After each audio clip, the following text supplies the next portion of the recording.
Algunos nombres han resonado a lo largo de los siglos. Alejandro, Julio César, Napoleón. Hombres que levantaron imperios, movieron ejércitos y cambiaron mapas. Pero hubo uno que no conquistó tierras, ni escribió un solo libro, ni mandó construir una sola ciudad.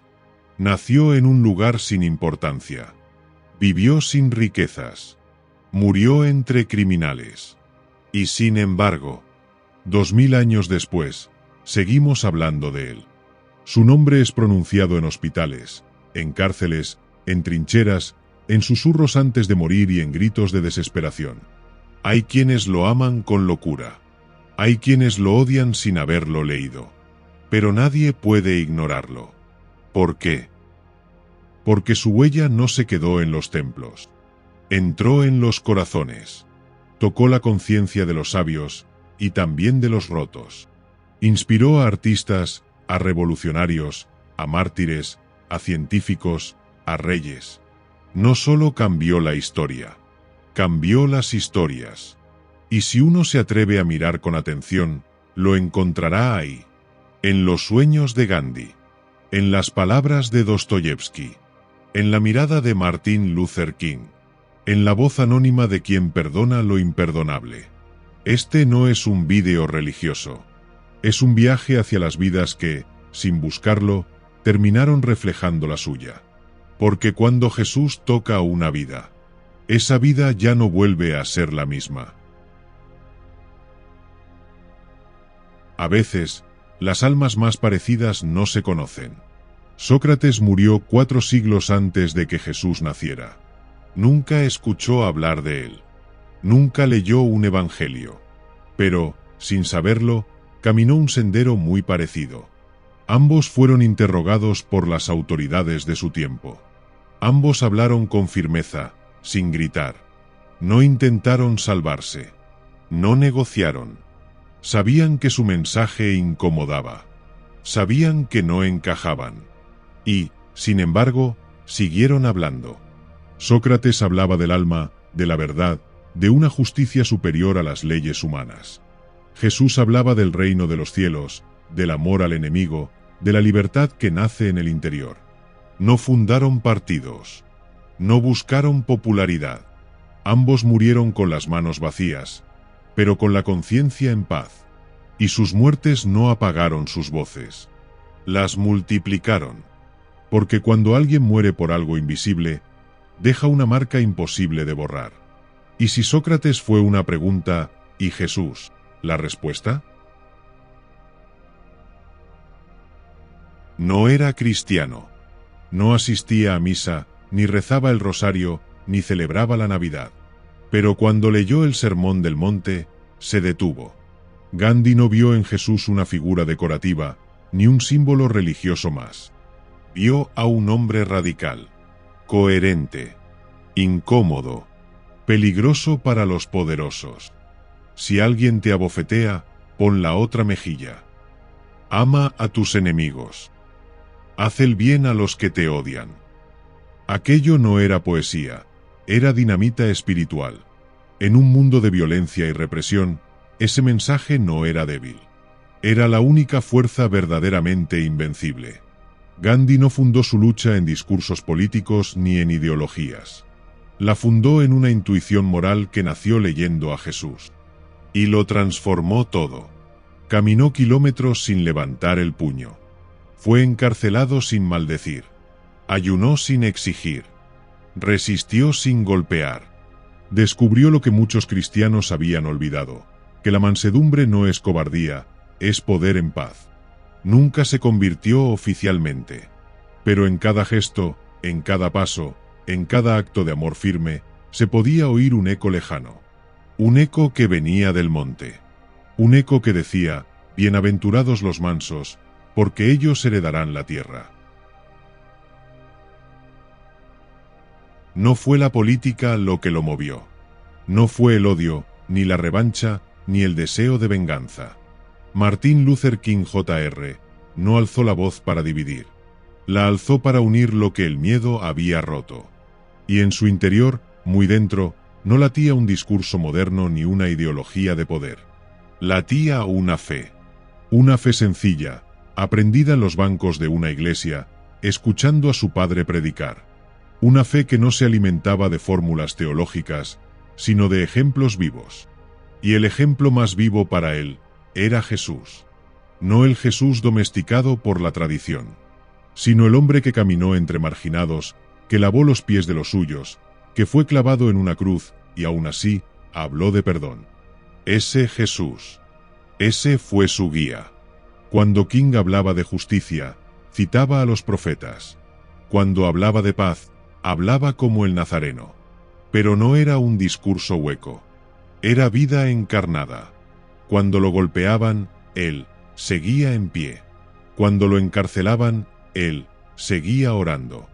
Cuando intentaban callarlo, su eco crecía. Lo llamaron radical. Lo llamaron agitador. Lo llamaron peligroso. Y tenían razón. Porque un hombre que decide amar al enemigo con la fuerza del espíritu, siempre será peligroso para los que se alimentan del miedo. Martin Luther King no imitó a Jesús con palabras. Lo hizo con hechos. Y por eso, cuando lo mataron, su voz no murió. Porque ya no era suya. Era la voz del monte. Esa voz, otra vez. No todos encuentran a Jesús en una iglesia. Algunos lo encuentran en una celda.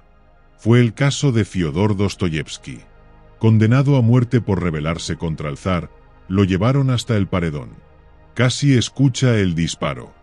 Pero, en el último instante, le perdonaron la vida y lo enviaron a Siberia. Años de trabajos forzados. Frío. Dolor. Humillación. Soledad. Pero también una semilla. Allí, en medio de todo lo que rompe a un hombre, algo comenzó a nacer. En la oscuridad, empezó a mirar hacia adentro. Y allí encontró a un Dios que no lo juzgaba, sino que lo abrazaba. Ese encuentro cambió su forma de ver la vida y de escribir. Sus novelas no son simples historias. Son tormentas del alma. Asesinos, mendigos, prostitutas, santos, locos, todos buscando lo mismo. Redención. Pero no una redención limpia y fácil, sino una que duele, que desgarra, que solo puede venir de alguien que haya pasado por la cruz. En cada página de Crimen y Castigo, los hermanos Karamazov o el idiota, Jesús no aparece con nombre, pero está en cada rincón. No como doctrina, no como moral, sino como un rostro.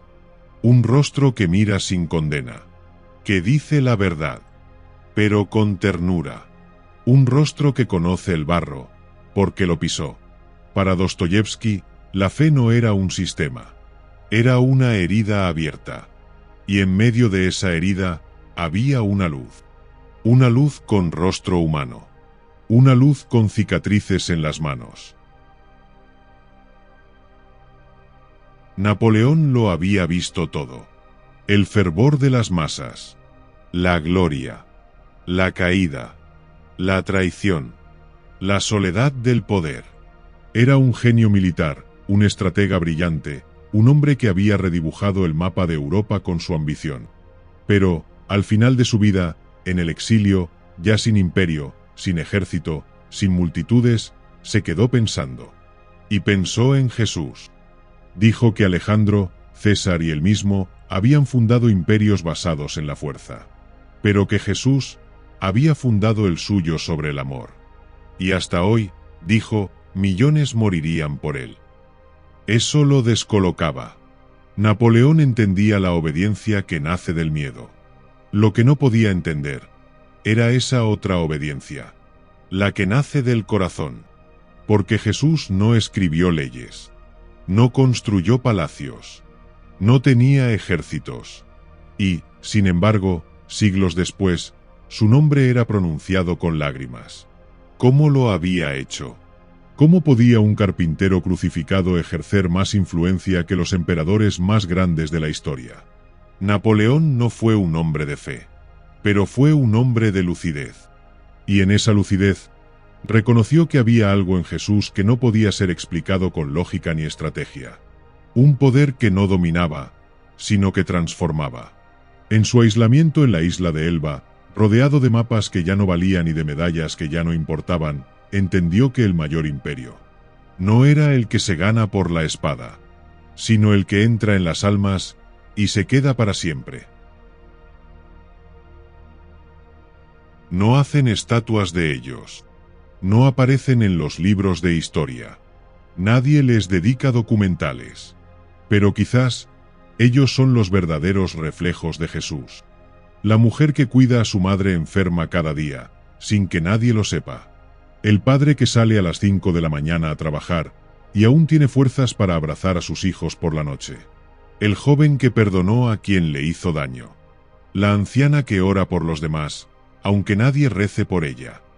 Vidas pequeñas, silenciosas, pero enormes a los ojos del cielo.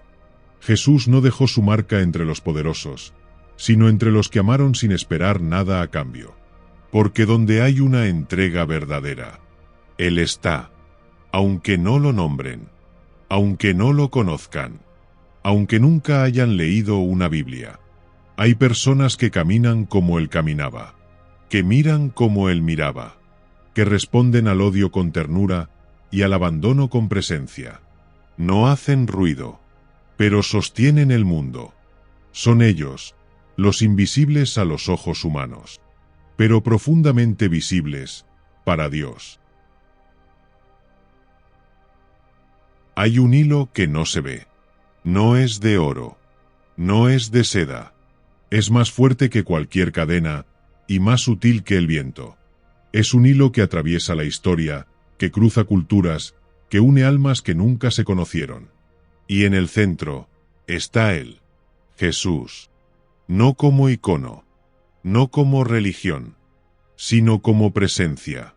En Sócrates, la verdad que no se rinde. En Gandhi, la mansedumbre que vence sin golpear. En Martin Luther King, la fe que resiste sin odiar. En Dostoyevsky, la herida que encuentra redención. En Napoleón, la gloria humana que reconoce su límite. En los anónimos, el amor que no pide aplausos.